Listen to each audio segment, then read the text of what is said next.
Hey everybody, today I am going to be reviewing Holy Motors. This film came out in 2012.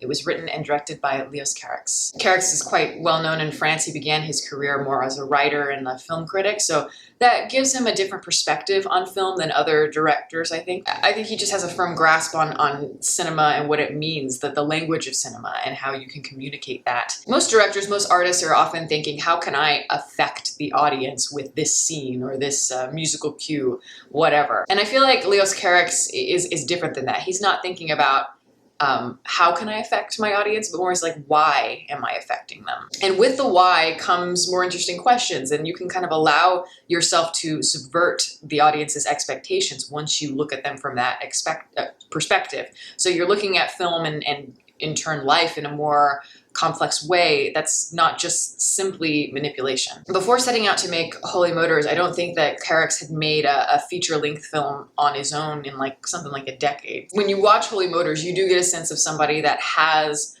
really introspected and somebody who has really thought about the meaning of the cinematic language and how it's changed over time. This is a movie that I saw a few years ago, and it's always kind of been lurking in my peripherals. It's something that I did want to talk about and do a review on, but I kind of held back on it because it's really a tough one to talk about. It's the kind of movie that, I had to see it a couple times before I really felt like I had a true grasp on it and figured out how it was affecting me, because it's a movie that is very open to lots of different interpretations. It's a very unique piece of cinema that does, as I mentioned, something that Carax seems to have a great grasp on, is being able to challenge the very nature of art and where it comes from, the state of it at the moment, and how it's going to change. So these are all very interesting ideas and questions that you can ponder, and what he does is take all of them and just kind of interpret them in this very zany, kind of surrealistic odyssey. It's a dreamlike odyssey that goes through the city of Paris. And it is an absurdist piece, very much in the style of somebody like Buñuel or Godard,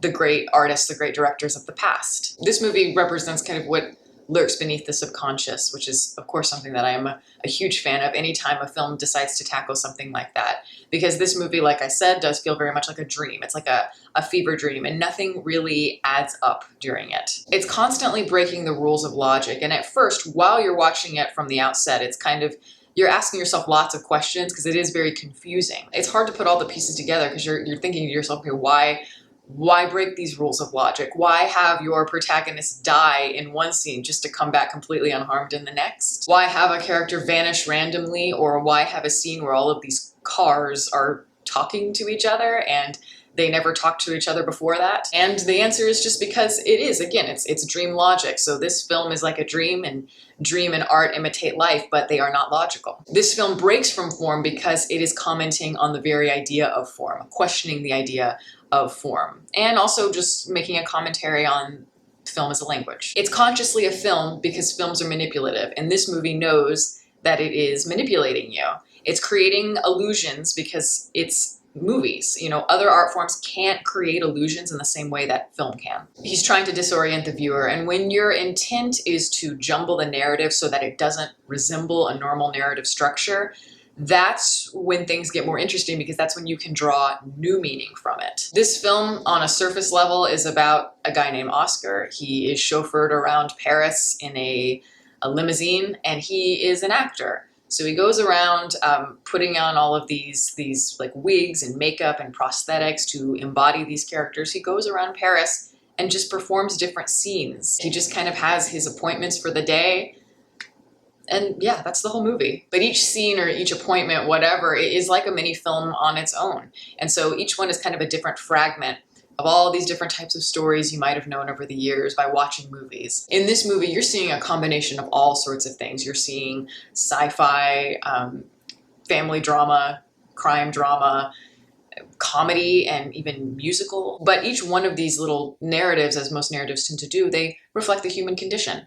And we get to see a lot revealed here. I think a lot of what Carax believes himself and the things that he maybe keeps him up at night is kind of leaking through each of these stories. Like ideas of existentialism, facing death, facing yourself is a really big one. The opening of the film is very interesting, and it really, I will say, after watching it, it does help to kind of do a little bit of research.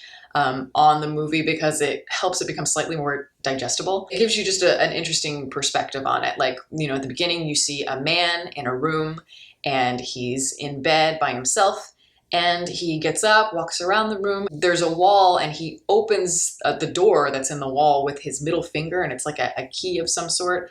He unlocks it, and he goes out into a movie theater full of people, and there's a movie playing on the screen, and he looks at the movie, and then the movie begins. So what does all this mean? Well, the man with the key finger is Leos Carax himself. So he is the director of the film, the artist, and he is in the bed alone. And there's a real melancholy tone to that. And there's a melancholy tone throughout the film. It's got kind of a very grim color palette. But he's got a key, a literal key that opens a door to a movie theater. So in a way, it's like you're saying that this director, this artist has the key to unlock his own feelings, his perspective, his ideas about life.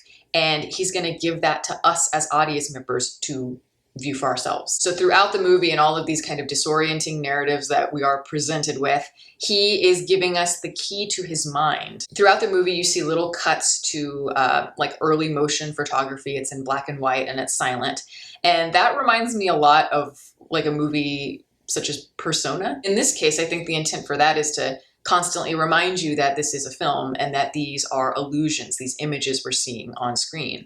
And images, of course, are always going to be manipulation. One of my favorite narratives, and I love them all for different reasons, but one of my favorites is one that's towards the beginning of the film, and it's the motion capture sequence, the kind of sci-fi sequence where Oscar is in a motion capture suit, so he's got all of the dots all over him, and he's basically shooting a fight scene. I think it is a beautiful, amazingly shot sequence that says a lot about the state of cinema as it stands today. One moment that I really like in it is the moment where he's running on the treadmill, and he's got the backdrop, and so it makes it look like he's running, like, there's things moving behind him, and the camera zooms into him. And while he's running, the treadmill's going too fast and he starts screaming. And I don't know, there's something about that moment, just even out of context. It's like this person is trying to outrun himself, outrun what he wants, and outrun these illusions. Because we're always, even in art and in images, we're trying to find meaning. We're trying to find answers to life.